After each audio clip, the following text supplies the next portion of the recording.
గుంటూరు జిల్లా మంగళగిరి కాజా toll plaza వద్ద private బస్సులను ఆకస్మికంగా తనిఖీ నిర్వహించిన రాష్ట్ర రవాణా శాఖ మంత్రి మండిపల్లి రాంప్రసాద్ రెడ్డి ప్రైవేట్ బస్సుల్లో సౌకర్యాలు అగ్ని ప్రమాద నివారణపై తీసుకుంటున్న జాగ్రత్తలను అడిగి తెలుసుకున్న మంత్రి రాంప్రసాద్ రెడ్డి డ్రైవర్ లైసెన్స్, ఎన్ని గంటల డ్యూటీ, ఎక్కడి నుంచి ఎంత దూరం ప్రయాణిస్తుంది, డ్రైవర్ వివరాలు, ప్రయాణికుల సంఖ్య, అగ్నిమాపక పరికరాలు తదితర వివరాలు అడిగి తెలుసుకున్న మంత్రి రాంప్రసాద్ రెడ్డి డ్రైవర్ వివరాలు సంబంధిత ట్రావెల్స్ యాజమాన్యానికి తెలియకపోవడంపై మంత్రి ఆగ్రహం. డ్రైవర్ల సమాచారం ట్రావెల్స్ యాజమాన్యానికి తెలిసి ఉండాలని హెచ్చరించిన మంత్రి రాంప్రసాద్ రెడ్డితో పాటు తనిఖీల్లో పాల్గొన్న రవాణా శాఖ అధికారులు. రాష్ట్ర వ్యాప్తంగా గత 10 రోజులుగా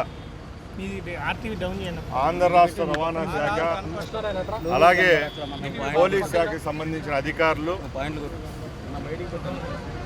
అన్ని ప్రైవేట్ బస్సులను చెక్ చేయడం జరుగుతూ ఉంది. ముఖ్యంగా ప్రమాదాల కారణం ఏమో విశ్లేషిస్తూ గతంలో జరిగిన ప్రమాదాలను కూడా ఏ విధంగా జరిగాయి, అక్కడ మానవ తప్పిదం అంటే డ్రైవర్ వల్ల అయినాయా, ఫిట్మెంట్ ఏ విధంగా ఉన్నాయి బస్సులకు, అలాగే బస్సుల్లో అగ్నిమాపక పరికరాలు ఏమైనా ఉన్నాయా, ప్రమాదం జరిగినప్పుడు బస్సులో ఉండే 40-42 మంది ప్యాసింజర్లు బయటికి రాగలుగుతారనే విధానంలో అధికారులు క్షుణ్ణంగా రాష్ట్ర వ్యాప్తంగా ఈ 10 రోజుల్లోనే 10,000 చెక్కులు చేయడం జరిగింది. దానిలో భాగంగానే సుమారుగా 70 బస్సులను కూడా సీజ్ చేశాం. ముఖ్యంగా గతంలో జరిగిన ప్రమాదాలను ఒక అంచనాకు రావడం జరిగింది. మార్కాపురం అనుకోండి, అలాగే కర్నూలు ప్రమాదాలకు కారణం మానవ తప్పిదంగా మా శాఖ వాళ్ళు అలాగే పోలీసులకు సంబంధించిన రిపోర్ట్లలో తేలడం జరిగింది.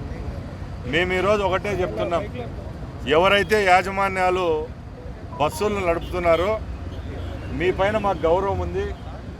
ఈ రాష్ట్ర ప్రభుత్వం కూడా మీరు కడుతున్న ట్యాక్సులను తీసుకుంటున్నాయి కాబట్టి దాని మీద గౌరవంతో మీకు మీ పరిధిలో ఏ చిన్న సమస్యలు వచ్చినా కూడా మా దృష్టికి తీసుకొని రమ్మని చెప్తున్నాం.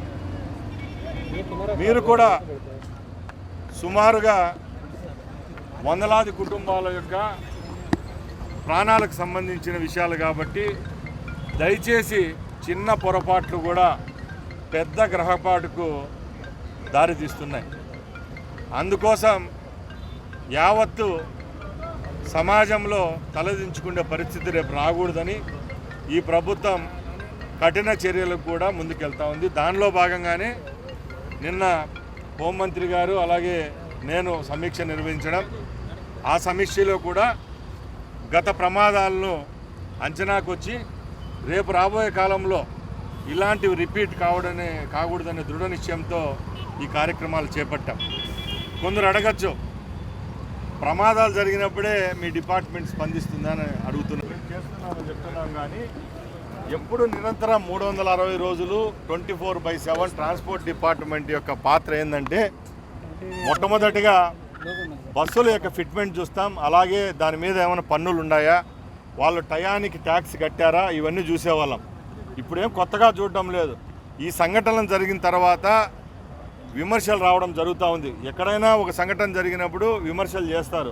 అలాంటప్పుడు మేము ప్రతి విమర్శ చేయడం భావ్యం కాదు. కాబట్టి తప్పకుండా పోలీస్ సిబ్బంది అలాగే రవాణా సిబ్బంది ఈ బాధ్యతను ఇంకా ఎక్కువగా తీసుకొని రేపు ఆ ప్రాణాలు యొక్క ఎవరైతే ప్రాణాలు పోగొలుగుతారో వాళ్ళ ఆత్మలు శాంతించాలన్నప్పుడు తప్పకుండా మా తరపు నుంచి ఈ స్పందన అనేది ఉండాలని చెప్పి కార్యక్రమం చేపట్టాం.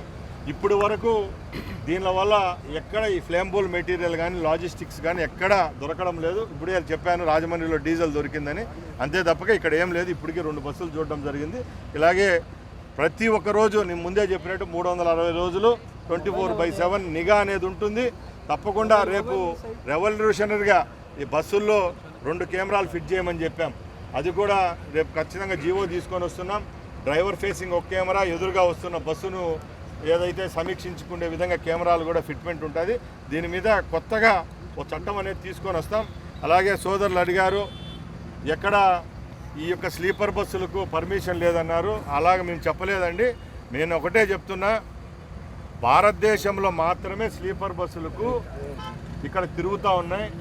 యూరోపియన్ కంట్రీస్ ఏవైతే ఉన్నాయో ఆ యూరోపియన్ కంట్రీస్లో ఎక్కడ స్లీపర్ సిస్టమ్ లేదు.